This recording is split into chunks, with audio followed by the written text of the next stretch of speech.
बिस्मिल्लाहिर्रहमानिर्रहीम। Dear students, आज एक स्टूडेंट ने जिसका नाम जुबैद है, उसने कमेंट बॉक्स में एक क्वेश्चन किया है और उसके क्वेश्चन को आंसर देने के लिए आज हम ये वीडियो बना रहे हैं। वो कहता है कि उसका क्वेश्चन ये है कि ए पॉपुलेशन है 14% recessive trait, then we can calculate the frequency of homozygous dominant and heterogeneous dominant trait। ये उसका ये क्वेश्चन है अकॉर्डिंग टू हार्डी-विनबर्ग थ्योरम का कि अगर हमारे पास 14% होमोजाइगस रिसेसिव है तो आपने होमोजाइगस डोमिनेंट को मालूम करना है और हेटेरोजाइगस डोमिनेंट को भी मालूम करना है। मतलब ये कि उसने हमें एक ही डेटा दिया हुआ है और उससे हमें पी स्क्वायर और 2pq की वैल्यू जो है इसको मालूम करना है। मतलब ये कि हमने 1 को जो इक्वेशन की राइट हैंड साइड है इसको और लेफ्ट हैंड साइड को 1 के बराबर करना होगा। तो चलिए हार्डी-विनबर्ग थ्योरम को इस्तेमाल करते हुए इस बच्चे की क्वेश्चन देने की कोशिश करते हैं। हमारे पास जो इक्वेशन है हार्डी-विनबर्ग का, उसकी फार्मूला है p square plus q square plus 2a plus 2pq is equal to 1। अब होमोजीनियस के लिए मैं लिख लेता हूँ p और ये डोमिनेंट है, और होमोजाइगस रिसेसिव के लिए मैंने लिख लिया है q स्क्वायर, और pq जो है हेटेरोजीनियस या हेटेरोजाइगस है ये भी डोमिनेंट है।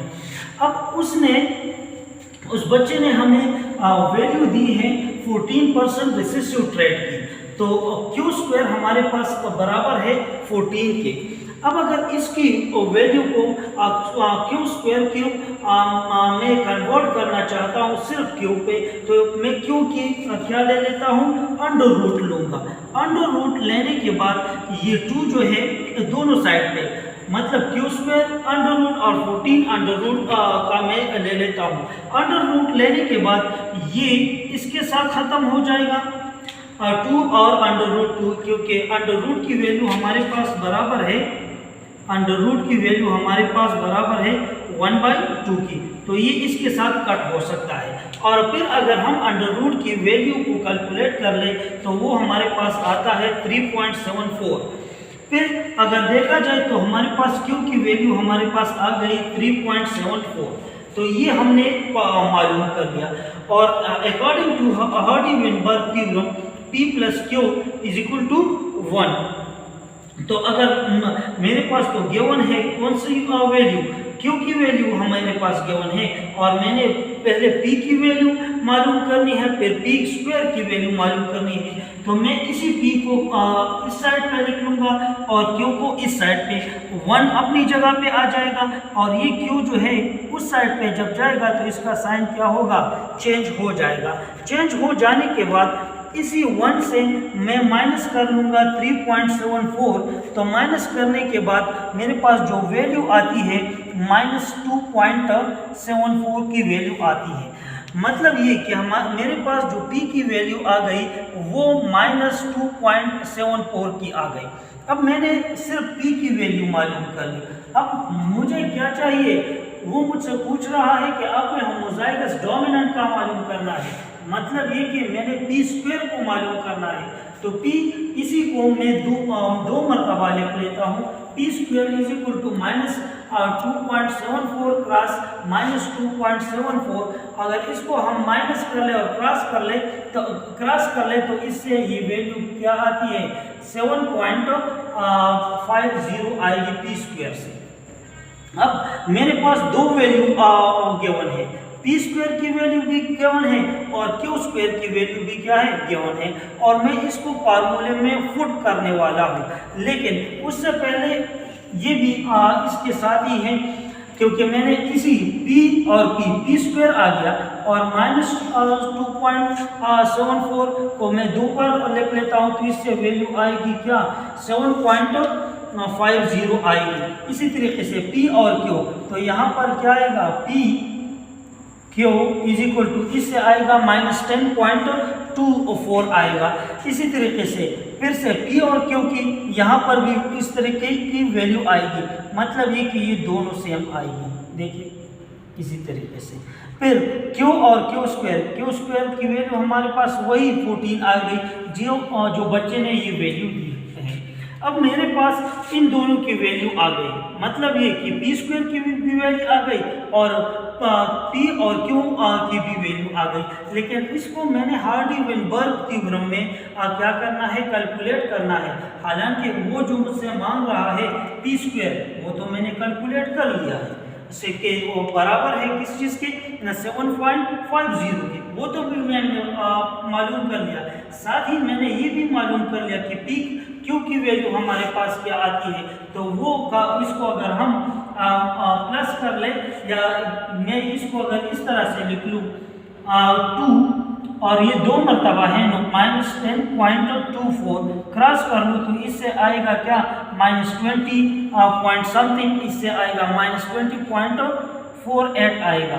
अब अगर इस वैल्यू को मैं इक्वेशन में ड्रा कर लूँ तो इससे क्या वैल्यू आती है। P स्क्वायर की वैल्यू मेरे पास है 7.50 जो मैंने यहाँ से कैलकुलेट कर ली। अब इसी तरीके से Q स्क्वायर, उस बच्चे ने मुझे ये Q स्क्वायर की वैल्यू ऑलरेडी पहले से दी हुई है और वो मेरे पास आ रही है 14। और इसी तरीके से प्लस वो फार्मूले वाला प्लस 2 है और 2 वो वही फार्मूले वाला है, और P Q मेरे पास बराबर है किसके साथ, कितने का, -10.24 के बराबर है और इज इक्वल टू 1। अब इसको मैं क्या कर लेता हूँ, अपनी जगह पे दोबारा से मैंने इनको क्या कर लिया, क्रॉस। अब इनको मैं इन दोनों को मैं क्रॉस कर लेता हूँ, मल्टीप्लाई कर लेता हूँ। मल्टीप्लाई करने के बाद यहाँ पर जो वैल्यू आएगी -20.48 आएगी, जो यहाँ पर भी मैंने कैलकुलेट की है पहले, इज इक्वल टू 1। अब दोनों को मैं क्या कर लेता हूँ, इन दोनों को प्लस कर लेता हूँ। देखिए इन दोनों को मैंने क्या कर लिया, प्लस कर लिया, तो इससे आ गया 21.5 माइनस ए, प्लस और माइनस को ज़र्ब करने से मेरे पास जो वैल्यू आती है वो माइनस आती है। तो यहाँ पर 20.48 को मैंने दोबारा से लिख लिया इज इक्वल टू 1। अब 21.5 को मैं क्या कर लूँ, 20.5 से माइनस कर लूँ तो यहाँ पर भी 1 आएगा, इस साइड पे भी क्या आएगा, 1 आएगा, और इसी साइड पे भी 1 आएगा। मतलब ये कि दोनों साइड्स पे हमारे पास जो वैल्यू आती है वो क्या आती है, 1 आती है। और अकॉर्डिंग टू हार्डी-वेनबर्ग थ्योरम जो वैल्यू आती है इक्वेशन के दोनों साइड पे वो हमारे पास आनी चाहिए 1%।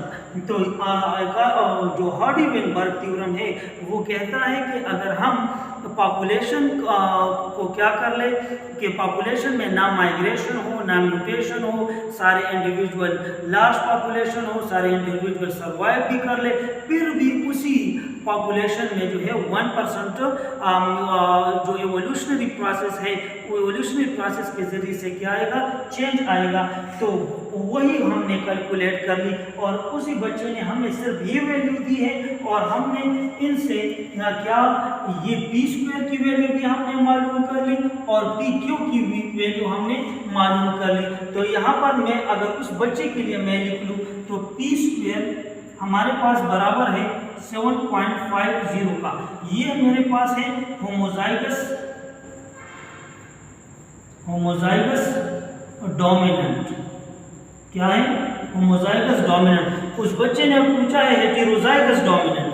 तो P Q मेरे पास बराबर है -20.48 का बराबर है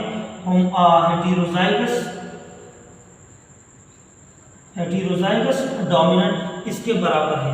इन्होंने हमसे ये दो चीज़ें मांगी थी, हमने कैलकुलेट कर ली और हार्डी-वेनबर्ग थ्योरम को भी अप्लाई कर लिया और इस जुबैर का जो क्वेश्चन है वो हमने सॉल्व कर लिया।